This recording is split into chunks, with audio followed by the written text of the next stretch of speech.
नमस्कार, मैं हूं सोनिया। दूरदर्शन चंडीगढ़ विशेष में आप सभी का स्वागत है। हाल ही में 25 जनवरी को 11वां राष्ट्रीय मतदाता दिवस यानी कि नेशनल वोटर्स डे मनाया गया, जिसमें चुनाव आयोग ने ई-एपिक की शुरुआत की। ई-एपिक यानी कि electronic electoral photo identity card, जिसे हम वोटर कार्ड का एक डिजिटल स्वरूप भी कह सकते हैं। हम अगर वोटर कार्ड की बात करें, जो इलेक्ट्रॉनिक यानी कि एपिक, ई-एपिक के नाम से जो अब चुनाव आयोग ने ये पहल की है, इसका जो उद्देश्य है वो जो वोटर कार्ड मिलने की में जो हमें देरी होती है उसे ख़त्म करना है और साथ ही ज़्यादा से ज़्यादा मतदाताओं की भागीदारी को इस लोकतांत्रिक उत्सव में सुनिश्चित करना है। आज विशेष में हम बात करेंगे ई-एपिक के बारे में, उसको विस्तार से जानेंगे और साथ ही इस बात पर भी चर्चा होगी कि वाकई ई-एपिक के आने से आने वाले वक्त में मतदान और मतदाता की जो संख्या में वाकई इजाफा हो पाएगा। इसके लिए एक बेहतरीन पैनल मेरे साथ स्टूडियो में मौजूद है। मैं परिचय करवा दूं। आज हम बात करेंगे डॉक्टर करुणा राजू से, जो कि चीफ इलेक्टोरल ऑफिसर हैं पंजाब से, और इनसे ई-एपिक की बारीकियों के बारे में जानने की कोशिश होगी। साथ ही डॉक्टर मदनजीत कौर सोहोता हमारे साथ जुड़ रही हैं, जो कि एजुकेशनिस्ट हैं, साथ ही लीगल एक्सपर्ट भी हैं। और इसके साथ ही हम बात करेंगे अरविंदर सिंह देओल से, जो कि सोशल एक्टिविस्ट हैं, समाज से सीधा राब्ता रखते हैं। तो इनसे ई-एपिक के बारे में हम चर्चा करेंगे। आप तीनों का बहुत बहुत स्वागत है कार्यक्रम में। और शुरुआत में डॉक्टर करुणा राजू, आप ही से मैं कहना चाहूँगी, आमजन में आप अक्सर डॉक्टर राजू के नाम से ही जाने जाते हैं, तो यही सवाल है कि जब हम ई-एपिक की बात करते हैं डॉक्टर राजू, तो अक्सर डिजिटल वोटर कार्ड के रूप में एक लेमैन लैंग्वेज में अगर हम समझें तो इसे समझा जाता है, लेकिन एक फिजिकल वोटर कार्ड से ये किस तरीके से अलग है और जो हमारे वोटर्स हैं उससे आने वाले वक्त में किस तरीके से लाभान्वित होंगे, इसके बारे में हमें बताएं। बहुत बहुत धन्यवाद दूरदर्शन की दर्शकगण है सबको मैं सत श्री अकाल भेंट करना चाहता हूँ। ਜਿਹੜੇ भी आज का विषय है ई-एपिक है, मतलब इलेक्ट्रॉनिक एपिक। इसके पहले हम हर एक हमारे जो एलिजिबल वोटर्स हैं उनको हम फिजिकल एपिक कार्ड देते हैं। एक कार्ड देते हैं, उनका जितना भी डिटेल्स उसमें रहेगा, उनका उम्र, उनका नाम, पता, हाउस नंबर, सीरियल नंबर, ये सभी चीज़ एक कार्ड के रूप में उनको हम हमारे मतदाता को देते थे। क्योंकि आज के ज़माना इंफॉर्मेशन टेक्नोलॉजी की ज़माना है, यूथ दी ज़माना है, इनके पास हर एक व्यक्ति के पास अभी मोबाइल हैं और स्मार्ट मोबाइल्स भी हैं। इस ज़माने में कोई अभी फिज़िकल कार्ड्स की ज़रूरत से ज़्यादा अभी डिजिटल की दुनिया की तरफ अपन लोग बढ़ रहे हैं। और इलेक्शन कमीशन ऑफ इंडिया आप सबको विदित हैं, टेक्नोलॉजी वरतने में, टेक्नोलॉजी यूज़ करने में सबसे आगे रहता है। इलेक्शन कमीशन ऑफ इंडिया की तरफ से हमको हमेशा निर्देश रहता है ज़्यादा से ज़्यादा टेक्नोलॉजी यूज़ करना है, लोगों तक यानी वोटर्स तक हम लोग ऐसा, हमारे जितना भी वोटर कार्ड है और कोई चीज़ें हैं उनको मोबाइल पे ही हम हर सुविधा दिया जाए। इसको मद्देनज़र रखते हुए हमारे इलेक्शन कमीशन ऑफ इंडिया ने इस साल जो ई-एपिक का एक कॉन्सेप्ट लेके आए हैं, ये हमारे वोटर्स के लिए, सुविधा के लिए है। और हमेशा ये कार्ड कैरी करने की ज़रूरत नहीं है, हमारा उनका मोबाइल पे एक डॉक्यूमेंटेशन अवेलेबल रहेगा 24 आवर्स 365 डेज। ओके, ये तो अब ई-एपिक के बारे में हुआ कि ये क्या है और कैसे इसे जो वोटर्स हैं वो यूज़ कर सकते हैं, लेकिन निश्चित तौर पे बहुत सारी चुनौतियां भी डॉक्टर राजू इससे जुड़ी हुई होंगी। डॉक्टर मदनजीत सोहोता, मैं आपसे जानना चाहूँगी कि अगर हम एक जनरलाइज तरीके से बात करें, इन तमाम दशकों में चुनाव आयोग एक बहुत ही बेहतरीन काम करता है, ये हम सब जानते हैं, लेकिन क्या वाकई ई-एपिक जैसी पहल जो है उसमें मतदाता और मतदान दोनों की प्रतिशत में जो है इजाफा हो सकता है, ऐसा आप मानती हैं? सोनिया जी, ऐसा है कि जो इंडिया है वो largest democracy of the world है। यहाँ पे हमारे कॉन्स्टिट्यूशन में जो दर्ज है कि जो एवरी एलिजिबल वोटर जो है हिंदुस्तान का, वो वोट कास्ट करके गवर्नमेंट को बनाएगा, यानी अपना जो है नुमाइंदा चुनेगा। उसके लिए समय समय पर काफ़ी इम्प्रूवमेंट हो रही है, होती है। जैसे डॉक्टर राजू ने बताया कि पहले फिज़िकल वोट जो थी उनकी कार्ड उनको मिलता था, अब डिजिटल की ओर बढ़ रहे हैं। तो ये स्टेप मेरे हिसाब से as citizen, as educationist, is a welcome step. कोई भी नई चीज़ आने से अगर इम्प्रूवमेंट होती है तो पार्टिसिपेशन सबसे बड़ी बात है, बढ़ती है, तो वो काफ़ी हम उसको वेलकम करते हैं। तो उसका लगता है कि इसका आने वाले समय में फ़ायदा होगा। लेकिन ऑफ कोर्स जो भी चीज़ आती है उसको एक्सेप्ट करने में यहाँ टाइम लगता है, वहाँ उनको समझाने में, जैसे हमारा इलेक्शन का फ्री फेयर जो है कंसेप्ट है, हमारा क्रेडिबल सिस्टम है, उसके लिए ये कितना यूज़फुल होगा, ये कितना हम last person of the country पहुंचा सकेंगे, ये एक बड़ा सवाल भी है और एक ये चैलेंज भी है मेरे हिसाब से कि हो पाएगा। लेकिन कभी भी जब कोई चीज़ शुरू होती है तो उसको होने में कई दिक्कतें आती हैं, कई हर्डल्स आती हैं, पर at the end of the day अगर हमारा पार्टिसिपेशन बढ़ता है, हमारा जो इलेक्शन करवाने का जो सिस्टम है उसमें एक्यूरेसी आती है, खर्च कम होता है, रिजल्ट जो है डिक्लेयर उसकी निश्चित तौर पे ये एक अच्छा कदम आता है, तो ये definitely is a welcome step. जी अरविंदर सिंह जी, मैं आपसे जानना चाहूंगी, एक तो ये बहुत ऑप्टिमिस्टिक वे हो गया कहने का कि वाकई, और एक तरीके से दूरदर्शी सोच भी है कि अगर हम डिजिटल हो रहे हैं तो ऐसे में ज़्यादा से ज़्यादा जो है पार्टिसिपेशन बढ़ सकता है, यही इसका मकसद भी है। लेकिन हम डिजिटल इंडिया मिशन की बात करें जो 2015 में प्रधानमंत्री मोदी ने जिसकी शुरुआत की थी और आज 6वां साल उसको होने वाला है, ऐसे में हम पूरे भारत को डिजिटाइज भी प्रॉपर तरीके से कर नहीं पाए हैं, तो ऐसे में ग्रामीण भारत तक ई एपिक का पहुंचना कितनी बड़ी चुनौती?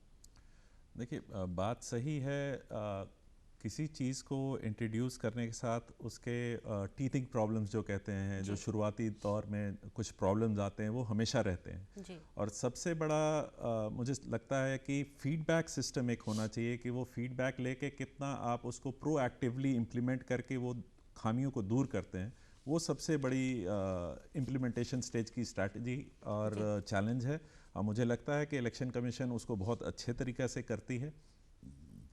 और दूसरी बात है, ई एपिक जो एक वाकई में आउट ऑफ द बॉक्स सोच है, एक बहुत अच्छी सोच है, क्योंकि आजकल देख रहे हैं आप कि जितने, और ये बेसिकली शुरू की गई है, जो यूथ है, जो फर्स्ट टाइम वोटर्स होंगे, जो नए नए, और उनके सबके हाथ में एक स्मार्टफोन है, इंटरनेट कनेक्शंस हैं, and they are very tech savvy. So उनके लिए तो ये बहुत अच्छी चीज़ है, क्योंकि मैंने खुद पर्सनल एक्सपीरियंस से बता रहा हूँ कि एक वोटर कार्ड बनाना एक बहुत बड़ी चुनौती थी लोगों के सामने। उनको लगता था कि पता नहीं कौन सी जंग जीत ली अगर किसी ने अपना वोटर कार्ड फॉर्म 6 भरो, उसको BLO उसको खोजो, उसको जमा करो, और वो कब आपके पास आएगा वो किसी को नहीं पता था। तो अगर ये प्रोसेस को इतना ईजी कर दिया गया तो एक बहुत बड़ा वेलकम स्टेप है। पर दूसरी तरफ एक और इंडिया है, ये इस टेक सेवी के अलावा एक और इंडिया बसता है जो झुग्गी झोपड़ियों में बसता है, और जो अनपढ़ है, जो रैग पिकर्स है, चाहे जो एक ऐसे व्यवसाय से जुड़े हैं जहां पर उनको टेक्नोलॉजी से कोई मतलब नहीं है। तो मुझे लगता है कि इसमें अगर एक थोड़ा ये करके कि इंस्टेड ऑफ वो अप्लाई करें, अगर हमारे BLOs और उनको ये सब टेक्नोलॉजी दे के उनके पास भेजा जाए एट देयर डोर स्टेप कि आप तुरंत बनवा लो, और आपको बाय ऑन हैंड उनको टेली प्रिंटर से अगर उनको दे दिया जाए, तो ये एक बहुत बड़ा वेलकम स्टेप होगा। और मुझे लगता है इससे ज़्यादा बहुत ज़्यादा ये सीधा डॉक्टर राजू से ही पूछ लेते हैं कि ये जो तमाम सवालात सामने आ रहे हैं डॉक्टर राजू, इसे किस तरीके से चुनाव आयोग देख रहा है। लेकिन इस सवाल से पहले मैं अपने दर्शकों को ये भी बता दूं कि 1950-1950 ये एक टोल फ्री नंबर है चुनाव आयोग का। अगर किसी भी तरह की क्वेरी आपके मन है, सवाल हैं, शंकाएं हैं, तो आप उनको जो है दूर कर सकते हैं इस टोल फ्री नंबर पर कॉल करके 1950। और साथ ही ये कार्यक्रम आप दोबारा हमारे YouTube चैनल पर DD चंडीगढ़ पर भी देख सकते हैं, ताकि आप ज़्यादा से ज़्यादा जानकारी जो है वो इकट्ठा कर सकें। जी डॉक्टर राजू, हम बात कर रहे थे कि एपिक आपने बताया कि क्या है, लेकिन इसे किस तरीके से डाउनलोड करना है और क्या प्रोसीजर रहेगा और कौन लोग इसके लिए एलिजिबल हैं, किस तरीके से, और KYC के बारे में अगर हम बात करें, इन तमाम थोड़ा सा अगर आप हमें डीकोड कर सकें हमारे दर्शकों के लिए। क्योंकि ये डिजिटल इनिशिएटिव है जी, इसके पहले मामूली सी बात था, जो वोट के लिए अप्लाई करेगा जी, नया वोट हो या वोट में कोई डिफरेंट उनका नाम की गलती हो, एप्लीकेशन या उनका एड्रेस की गलती हो, ये सारी चीज़ सुधार के एक प्योर इलेक्टोरल रोल्स जब हम प्रोड्यूस करते हैं जी, उसके बाद जो एपिक कार्ड दे के उनको घर में पहुंचा देते हैं जी, BLO के जरिए और पोस्टल के माध्यम से, क्योंकि इसमें कुछ वक्त लग सकता है जी। लेकिन अभी ये ई एपिक से क्या है, कोई भी व्यक्ति जिसका मोबाइल नंबर हमारे पास रजिस्टर्ड है, वो हमारे वेबसाइट में जाके अपना डिटेल्स भर के तुरंत अपना मोबाइल पे डाउनलोड कर सकते हैं जी। Hardly takes 10 seconds. ओके। जो काम 1 घंटे 2 घंटे लगता था, और उस काम को अभी 10 सेकंड में हम लोग निपटा सकते हैं जी। मतलब हमारे वोटर का टाइम, इतना कीमती टाइम होता है जी। वो सेव होता है। और दूसरा, खोने की डर नहीं, आपके मोबाइल पे ही है जी। और साथ में आप उसका डाउनलोड करके, प्रिंट करके, लैमिनेट करके रख भी सकते हो। जब आप इलेक्शन आ जाएगा उसको आप लेके जा सकते हो अगर आपके कार्ड खो गया तो। जी। मीन्स ये है एकदम एक नॉर्मल एपिक कार्ड जैसे ही काम करेगा। जी। सिर्फ इतना ही है, उसके लिए आप वेट करने की ज़रूरत नहीं किसी के लिए भी। आप टोटली किसी के ऊपर डिपेंडेंट है ही नहीं है। बिल्कुल। आपके पास मोबाइल है, आपके पास डिटेल है, आपका एपिक नंबर है, तुरंत आपके मोबाइल में डाउनलोड करके रख सकते हैं। डाउनलोड करने के लिए हमारे पास वेबसाइट्स हैं। हमारा वाटर पोर्टल है, waterportal.eca.gov.in, वहाँ जाके आप डाउनलोड कर सकते हैं। नहीं तो हमारा वाटर हेल्पलाइन है और साथ में आप कॉल भी कर सकते हो। कैसे यूज़ करना है ये भी हम आपको बता सकते हैं। जी, चलिए ये सब तो तकनीकी बातें हो गई, लेकिन इसके साथ आपने जैसे कहा कि आधार कार्ड, पैन कार्ड और ड्राइविंग लाइसेंस की तरह आप इसे डिजिटल स्वरूप में रख सकते हैं अपने पास। लेकिन अगर हम आधार कार्ड की भी बात करें तो बहुत से सवाल उसके इर्द गिर्द भी जो है घूमते रहते हैं, उस पर हम बात करेंगे। लेकिन उससे पहले हमने कुछ लोगों से, डॉक्टर राजू बाहर बात की है, आम जन से जिनको ये फ़ायदा पहुँचाना है, तो वो वोटर्स इसके बारे में कितने सजग हैं, कितने जागरूक हैं, उनका क्या कहना है ई एपिक के बारे में, वो सुन लेते हैं। उसके बाद हम अगला सवाल लेंगे। सरकार ने ये योजना जो अभी स्टार्ट की है, इससे बहुत बेनिफिट हुआ है नॉर्मल सभी लोगों का, क्योंकि ड्यू टू कोरोना अभी घर से निकलना सबके लिए बहुत डिफ़िकल्ट था। और ये अभी जो चल रहा था पूरा पैंडेमिक, इसके हिसाब से बेटर है कि आप घर बैठ के डाउनलोड कर सकते हैं। It's very benefit for the people and उनको बाहर जाने की ज़रूरत नहीं है, अपना कंफर्टेबली घर बैठिए और अपना काम आराम से कर लीजिए। कि बहुत बढ़िया किया है इन्होंने। पहले लाइन पे लगना पड़ता था 2-2 घंटे, कभी कल आ जाओ आज आ जाओ। अब घर बैठे बैठे मुझे वोटर कार्ड मिल जाएगा इजीली, तो जिसको मतलब दूसरों को भी परेशानी नहीं है, घर बैठे बैठे मैं ऐप के थ्रू निकलवा लूँगा। मैंने ये सुना है कि 25 तारीख को ये लॉन्च हुआ है और अब कोविड भी चल रहा है तो सोशल डिस्टेंसिंग का पालन भी करना है। तो अब ये जो स्कीम निकाली है भारत सरकार ने, बहुत अच्छी स्कीम निकाली है कि आप अपने घर बैठ के ऑनलाइन, फ़ोन से ऑनलाइन आप उसका वोटर कार्ड का ऑनलाइन डाउनलोड कर सकते हैं, उसको अप्लाई भी कर सकते हैं। अब पता चला है दोस्तों से हमें, तो अब सरकार ने जो ये नियम निकाला है बहुत अच्छा निकाला है और हमारा इसमें टाइम भी वेस्ट नहीं होता है। घर बैठे हमारा बहुत अच्छा, यानी कि हम लोगों से ही शेयर करेंगे कि हाँ सर ने जो निकाला है ये नियम डिजिटल वाला, ये बहुत अच्छा निकाला है। मैं सॉरी कुछ नहीं जानती। क्या आपने वोटर कार्ड आपका बन गया? नहीं। तो आपको मालूम नहीं अभी तक कि योजना 25 तारीख को जो शुरू हुई है? नहीं, मुझे नहीं मालूम। हाँ जी, मुझे मालूम है, मैंने एक बार रेडियो पे सुना था और काफ़ी अच्छी योजना है जिसके तहत आप सिर्फ और सिर्फ अपना घर पे बैठे आप जिस ऐप डाउनलोड करेंगे, अपना सारा कुछ डॉक्यूमेंट उस पर अपलोड करेंगे और आप उसको अपना वोटर आईडी कार्ड कहीं भी ना बाहर जाए, आप उसको अपने फ़ोन पे बनवा सकते हैं, निकाल सकते हैं। आपको लाइन में लगने की ज़रूरत नहीं है, कोविड टाइम में आपको बाहर जाने की ज़रूरत नहीं है। जिन लोगों को हमने सुना, कुछ उसमें विद्यार्थी थे और थोड़ा सकारात्मक जो है हमें रिएक्शन भी मिला, लेकिन साथ ही साथ कुछ लोगों को अभी तक इसके बारे में मालूम नहीं है। डॉक्टर राजू, पहला रिएक्शन मैं आप ही से लेना चाहूँगी। अभी हमने लॉन्च होने किया है जस्ट 25 तारीख को, जो national water day, hardly 10 days हुआ है। जी। अभी हमारा आउटरीच प्रोग्राम शुरू है जी। जितना भी हमारा SDM ऑफिसेस हैं, DC ऑफिसेस हैं, साथ में सुविधा सेंटर्स हैं और electronic media, social media, Facebook, Twitter, all these हम लोग यूज़ कर रहे हैं। अभी हमारा आउटरीच प्रोग्राम शुरू हो गया है क्योंकि इस साल हमारे पंजाब में 1 साल की हमारे पास वक्त है, इलेक्शंस की तरफ हम लोग बढ़ रहे हैं। अभी हमारा काफ़ी इस एक्टिविटीज़ में फील्ड लेवल स्टाफ शुरू हो गया। अभी चूँकि फिज़िकल विजिट्स फील्ड में अभी थोड़ा कम हुआ है कोविड की वजह से, ये भी एक हमारे लिए चुनौती बना हुआ है। लेकिन अभी हम कंसंट्रेट कर रहे हैं social media, electronic media, print media की तरफ से इन्फॉर्मेशन ज़्यादा से ज़्यादा पहुंचा दे। अभी 10 दिन हुआ है, हमारे पास डाउनलोड्स ऑलरेडी 10,000 के आसपास डाउनलोड्स हो गया है अपना पंजाब में। हाँ, 10,000 डाउनलोड्स हमारे वोटर्स कर चुके हैं ये ई-एपिक कार्ड्स का। मीन्स लोगों तक जानकारी पहुंच रहा है। अभी हम लोग फील्ड में कियोस्क लगा के SDM ऑफिसेस में और हर तरह BLOs के माध्यम से इन्फॉर्मेशन देंगे। ये काफ़ी लाखों में ये डाउनलोड्स हो जाएगा इस साल। चलिए, उम्मीद तो यही है कि जो पंक्ति में जो आखिरी व्यक्ति है उस तक ये पहुंचना बेहद ज़रूरी है। और 1950 जैसा कि हमने बताया टोल फ्री नंबर है चुनाव आयोग का, उस पर आप कॉल करके कभी भी जो है अपना सवाल, अपनी शंकाएं जो हैं वो दूर कर सकते हैं। डॉक्टर सोहता, मैं आप पे आना चाहूँगी। डॉक्टर राजू बहुत ही ऑप्टिमिस्टिक हैं और जैसा कि बता रहे हैं कि 10,000 डाउनलोड्स ऑलरेडी हो चुके हैं, लेकिन जब हम वोटिंग प्रतिशत की बात करते हैं, आम चुनाव जो 2019 में हुए थे उसमें अभी तक की हाईएस्ट एवर वोटिंग परसेंटेज जो है वो 67.11% रही है अब तक की भारत में। तो क्या वाकई आपको लगता है ये एपिक इस 70 से ऊपर जो है प्रतिशत हम जा पाएंगे? देखिए, ये एक बड़ा चैलेंज है, जैसे डॉक्टर राजू ने भी कहा, मैं भी महसूस करती हूँ कि ये इतना इजी नहीं है। कहना और करना, कहनी और कथनी में काफ़ी अंतर नज़र आता है, क्योंकि हमारे लोग वो भी देखिए जो बिल्कुल भी टेक्नो सेवी नहीं है, जिनके स्मार्टफोन भी नहीं है, और जिनको इन बातों का, जैसे डॉक्टर राजू कह रहे हैं कि हमने अपने माध्यम से शुरू किया है, वो तो अच्छी बात है, हमने पहले किया कि किसी आगे बढ़ना एक अच्छी बात होती है, लेकिन उसके साथ साथ क्या हम इन्फॉर्म कर पाएंगे, क्या लोगों को विजिलेंट कर पाएंगे, क्या इतनी इन्फॉर्मेशन दे पाएंगे।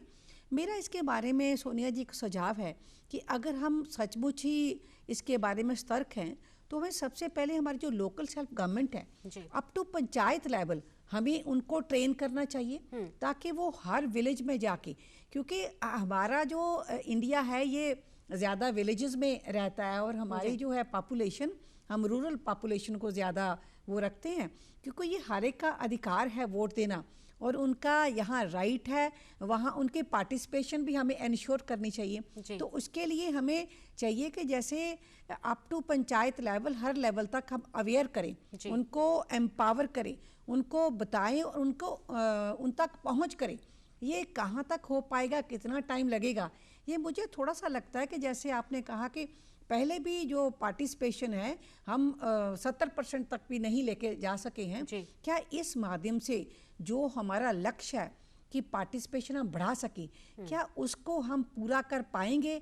ये हमारे लिए बड़ी चुनौती है, लेकिन चुनौतियों को फेस करना और उसको हल करना भी तो हमारी ड्यूटी है ना, अगर हम दुनिया के लेवल में आगे बढ़ना चाहते हैं। But it's not as easy and बड़ा उसको कह दी कि आम बात है, आम बात नहीं है। इसके लिए हमें खूब सी मेहनत करनी होगी। बिल्कुल डॉक्टर सोहता, साथ ही वरिष्ठ नागरिकों की भी हम बात करें, उस पर भी आप अपनी मुखर तरीके से बात रखते हैं, उस पर भी हम बात करेंगे डॉक्टर सोहता। लेकिन मैं सॉरी, जो वरिष्ठ नागरिक हैं, जो डिसेबल हैं, जो कंप्लीटली झुग्गी झोंपड़ी में रहने वाले हैं, वहाँ तक हम कर पाएंगे। It's a big challenge as per my opinion. जी, अरविंदर सिंह जी, मैं आप पर आना चाहूँगी। जब हम बात इतने सारे डेटा की कर रहे हैं और अब हम डिजिटल स्वरूप पर आ रहे हैं, तो डेटा फिशिंग की जो मुद्दा है वो खुलकर सामने आता है।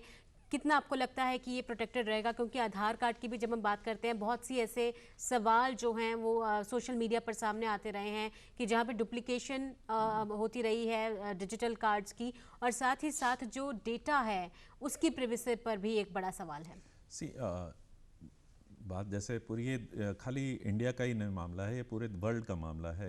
और digital piracy and phishing attacks on, और फिर जैसे आप विकीलीक्स, बहुत सारे हमारे सामने एग्जांपल्स हैं कि जो सिक्योर से सिक्योर वर्ल्ड का सिस्टम समझा जाता था, उसको भी लोगों ने हैक करके उसको आम पब्लिक डोमेन में वो डाटा को रख दिया। तो ये ऑब्वियसली बहुत बड़ा चैलेंज है इंडियन गवर्नमेंट के लिए, इलेक्शन कमीशन के लिए। पर मुझे लगता है कि इंडियन आईटी बैकबोन जो है, इंडियन आईटी का जो फील्ड है और इंडिया में जो आईटी की स्ट्रेंथ है, वो एक बहुत बड़ा हमारे लिए प्लस पॉइंट है to be different from the rest of the world. क्योंकि हमारे लोगों ने सब जगह आईटी में धूम मचाई हुई है, तो मुझे लगता है कि वो उसका थोड़ा हेल्प हमें मिलेगा और हम डाटा को सिक्योर रख सकते हैं। बट ऑब्वियसली ये हमेशा हमारे दिमाग में और ये कंसर्न बनी रहेगी कि हमारा डाटा कभी भी लीक हो सकता है। और कुछ चंद लोग बड़े लेवल पे एमएलए और एमपी के इलेक्शन में तो नहीं, but local local level government के इलेक्शंस में जहां 10-10, 20-20 वोट से फर्क पड़ जाता है, वहां पर ये एक चिंताजनक बात है। और दूसरा मैं एक ऐड करना चाहता हूं, जो आपने एक क्वेश्चन किया था कि वोटिंग परसेंटेज। देखिए, हम भले अगर हम नंबर ऑफ वोटर्स बढ़ा देंगे उससे वोटिंग परसेंटेज बढ़ेगी, ये कोई गारंटी नहीं है। वोटिंग परसेंटेज बढ़ाने के लिए सबसे पहली है कि लोगों को इंसेंटिवाइज करना होगा कि आपकी वोट का वैल्यू है, आप वोट दो जी। क्योंकि बेसिकली हमारी डेमोक्रेसी कहती है it is for the people by the people end of the people. तो बाय द पीपल हमने सरकार चुन ली, बट सरकार फॉर द पीपल नहीं रहती है, इसलिए लोगों को कहीं ये हो जाता है कि वोट दे के फायदा क्या है जब हमारी सुननी ही नहीं है सरकार ने। और दूसरा बड़ा बात आता है कि ईज ऑफ डूइंग बिजनेस, सब जगह हम देखते हैं ईज ऑफ डूइंग बिजनेस है। तो जब हम वोट करने जाते हैं तो प्रैक्टिकल प्रॉब्लम क्या होती है कि एक एक बूथ में इतनी लंबी लंबी लाइन होती है, लोग नहीं वेट करना चाहते उतना, कौन छोड़े, कौन लंबी लाइन में लगेगा।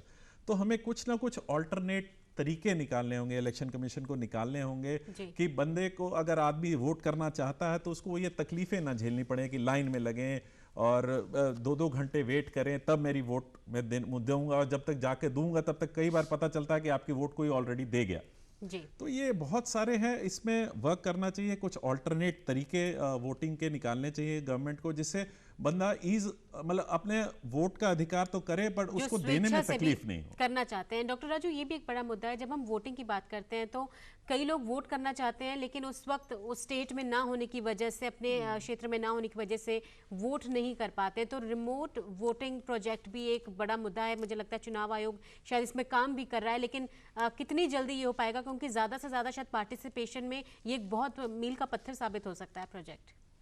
आज की डेट में हम लोग देखना चाहिए जी, जिस सेक्शंस हमारे पास वोट करने की कम आता है जी, उनको हम लोग टारगेट करते हैं जी। खास करके आपको मैं ये बताना चाहता हूँ, यंग वोटर्स हैं जी, जो फर्स्ट टाइम वोटर्स हैं, 18 इयर्स अभी अटेंड किया है, वो हमारे लिए बहुत इंपॉर्टेंट वोटर सेगमेंट हैं जी। और उसके बाद विमेन वोटर्स हैं जी, महिलाएं हैं, उनको भी बूथ तक लेके आना, वोटिंग के लिए उनको प्रेरित करना। जी। और तीसरा है पर्सन्स विद डिजेबिलिटीज़, जिसका दिव्यांग वोटर्स अभी अपन लोग कहते हैं, उनको अपन लोग सुविधा देके उनको ट्रांसपोर्टेशन दिया जाए, उनको लेके आने की व्यवस्था किया जाए, और जहाँ बूथ पे आएंगे उनको फैसिलिटेशन किया जाए। ये सभी चीज़ हम लोग अभी फोकस करते हैं। जैसे ये 3-4 सेगमेंट्स कंप्लीट हो गया, जैसे पंजाब जैसे स्टेट में NRI वोटर्स हैं, NRI वोटर्स उसका नाम है, एक्चुअली हमारे कानून के हिसाब से उनको प्रवासी वोटर्स बोलते हैं। हाँ, मतलब वोटर्स ओवरसीज जो रहते हैं उनका वोटर्स, अपना वोटर्स हैं, लेकिन जिसका पासपोर्ट अभी भी हमारा इंडिया की पासपोर्ट है उनका पास। नॉर्मल बोलचाल में उसको NRI वोटर्स बोलते हैं। पंजाब में NRIs बहुत हैं, लेकिन हमारे रोल में हम बहुत ज़्यादा लोगों के अभी तक नहीं लेके आ पाए हैं। इसका कारण कई सारी चीज़ें, हम लोग अभी उस चैलेंज को निपटाने में लगे हुए हैं। ये 5-6 काइंड्स ऑफ वोटर्स है अपने पास, उनको अभी हम लोग उनको 100% वोटिंग बूथ के लिए लेके आना है। और साथ में आप जो बात कह रहे हैं, जो लेबर हैं जो आउट ऑफ स्टेट से आते हैं लेकिन उनका वोट वहाँ और कोई दूसरी स्टेट में है, इस तरह का वोटर्स को हम आज की डेट में जो इलेक्शन स्टाफ लग जाता है उनको हम एक पोस्टल बैलेट दे देते हैं। और साथ में इलेक्शन ड्यूटी सर्टिफिकेट, एक EDC बोलते हैं, इस तरह का वोटिंग की फैसिलिटीज़ हैं।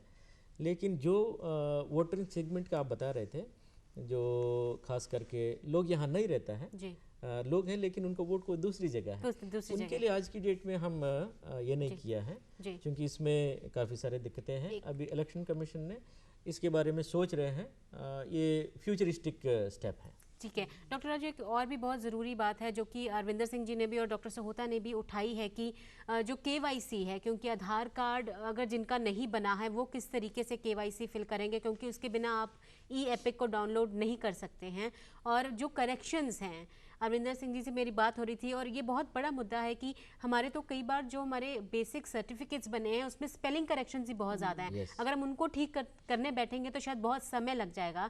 ऐसे में अगर KYC फेल हो जाता है तो किस तरीके से आप डाउनलोड करेंगे? समय की बहुत कमी है हमारे पास, थोड़ा अगर आप जल्दी इसको थोड़ा एड्रेस करें। KYC इसके लिए आपके किया गया जिसका पास ऑलरेडी रजिस्टर्ड मोबाइल नंबर नहीं है। जिसका पास रजिस्टर्ड मोबाइल नंबर है हमारे पास इलेक्टोरल रोल्स में, उनका KYC की ज़रूरत नहीं है।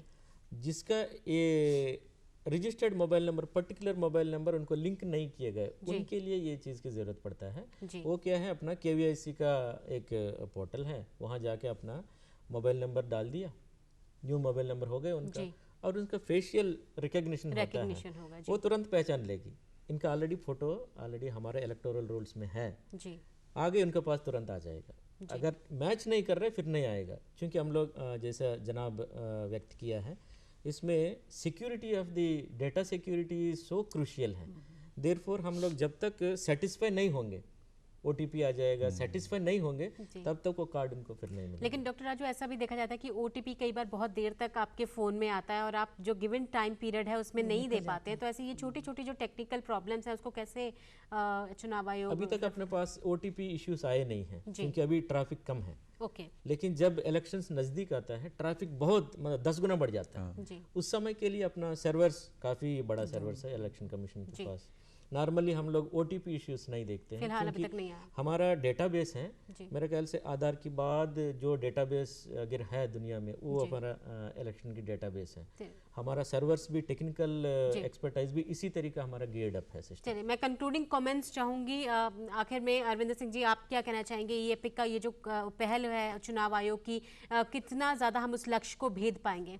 देखिए, it is a very welcome step और जितने से ज़्यादा से ज़्यादा हम न्यू टेक्नोलॉजी के हिसाब से लोगों को सहूलियतें दें, है ना, ये और इससे better I don't think so anything कोई हम गवर्नमेंट उसको प्रोवाइड कर सकती है कोई सर्विस को कि लोगों को ईज़ ऑफ लाइफ हो जाए, कोई भी चीज़ आराम से, लोगों को धक्के नहीं खाना पड़े। ऑफिस एक बहुत बड़ा पुराना सीरियल आता था ऑफिस, उसमें लोगों ने देखा कि कैसे बेसिक कामों के लिए लोग धक्के खाते फिरते थे। तो मुझे लगता है कि ये बहुत अच्छी चीज़ है। जो इसकी टीथिंग प्रॉब्लम्स है, छोटी छोटी इश्यूज हैं, वो एक एक करके रियल टाइम में रिजॉल्व भी करनी चाहिए सरकार को, इलेक्शन कमीशन को, सो दैट कि जैसे आपने कहा OTP की प्रॉब्लम या बैंडविड्थ लो है या नेटवर्क इशू है या इंटरनेट अवेलेबल बंद है इंटरनेट, तो ये इसका ये कैसे इसको सबको एक में मिला के एक टोटल पैकेज डिलीवरी हम करें कि लोगों को फील हो कि नहीं हमें कितना आसान हो गया है कार्ड बनाना। चलिए, पूरे प्रोसेस को सुगम बनाने की जरूरत है। डॉक्टर सहोदा, कंक्लूडिंग कमेंट्स, बहुत कम समय हमारे पास। देखिए सोनिया जी, हमारा जो 3 टायर सिस्टम है डेमोक्रेसी का, उसके हर लेवल पे हम ये पहुंचा पाएंगे। ये यहाँ चैलेंज है, यहाँ हमें बहुत ज़्यादा ऑनेस्टी, बड़ा लेबोरियस हमारे लिए काम है। इसको हम कर पाएंगे ऐसी बात तो नहीं है, नथिंग इज़ इम्पॉसिबल। हमारी कहाँ तक हमारी नीयत कैसी है, हमारी नीति कैसी है, हमारी एक्सेसिबिलिटी कहाँ तक है, ये हमें देखना होगा। ये तो बड़ा चैलेंज भी है, लेकिन मुझे लगता है कि ये अच्छी बात है कि हर कोई आदमी जो है उसको वोटर बनने का इजी वे होगा अगर उसके पास वो सिस्टम है। लेकिन है या नहीं, ये हमारे लिए एक बड़ी चुनौती है, जिसके लिए हमें वेल प्रिपेयर्ड सिस्टम हमें इवॉल्व करना होगा। उस पर बहुत सारे सवाल भी हैं। डॉक्टर राजू, सबसे आखिर में मैं आपसे कंक्लूडिंग कमेंट चाहूंगी। जो इस बार का थीम भी रखा गया था कि हमें वोटर्स को एम्पावर्ड करना है, विजिलेंट बनाना है, सेफ रखना है और साथ ही इन्फॉर्म्ड बनाना है, ई एपिक के कंटेक्स्ट में आप क्या कमेंट्स देना चाहेंगे? क्योंकि ये यूथ को काफ़ी एक्सेसिबल होगा, क्योंकि यूथ हमारा आज की डेट में मेजर सेगमेंट हमारा वोटर्स यूथ हैं। उनके लिए they always fiddle with mobiles हैं, वो ज़्यादा इसमें वोटिंग करने के आएंगे, ये मेरा होप है और हम चाहते हैं इसको ज़्यादा से ज़्यादा इस बार यूज़ करें। और हमारे पास फैसिलिटेशन सेंटर्स 117 जगह में हम लोग फैसिलिटेशन सेंटर्स लगाए हैं पंजाब में, और DC ऑफिसेस वगैरह काफ़ी एक्सपेंड करेंगे। अभी हमारे इस साल इलेक्शन की ईयर है, we will see that this will become a big success. लोगों की सहूलियत बिल्कुल एक मुहिम, एक आंदोलन बनने की जरूरत है। बहुत बहुत शुक्रिया आप तीनों का इस कार्यक्रम में आने के लिए और साझा करने के लिए, अपनी ये इतनी महत्वपूर्ण जानकारी जो है हमारे दर्शकों के साथ साझा करने के लिए। एक बार मैं फिर से अपने दर्शकों को बता दूं कि 1950 जो टोल फ्री नंबर है, इस पर आप कॉल कर चुनाव आयोग का ये टोल फ्री नंबर है, किसी भी सवाल का या शंका का आप समाधान जो है वो ले सकते हैं। आज पूरा विश्व जो है वो कोरोना की चपेट में है और भारत भी इससे अछूता नहीं है, लेकिन ऐसे समय में भी चुनाव आयोग ने हमेशा से अलग अलग स्तरों पर जो चुनाव हैं वो निष्पक्ष और पारदर्शी तरीके से करवाए हैं, उसमें वो सक्षम रहा है। ऐसे में हमारी पूरी उम्मीद है कि ई एपिक ये जो पहल है चुनाव आयोग की, ये भी आने वाले समय में मतदान और मतदाता की संख्या में इजाफा करेगी और विश्व के सबसे बड़े लोकतंत्र की नींव को और मजबूती देगी। हमारे ये कार्यक्रम हमारे दर्शक हमारे YouTube चैनल DD चंडीगढ़ पर भी देख सकते हैं। विशेष में आज बस इतना ही। नमस्कार।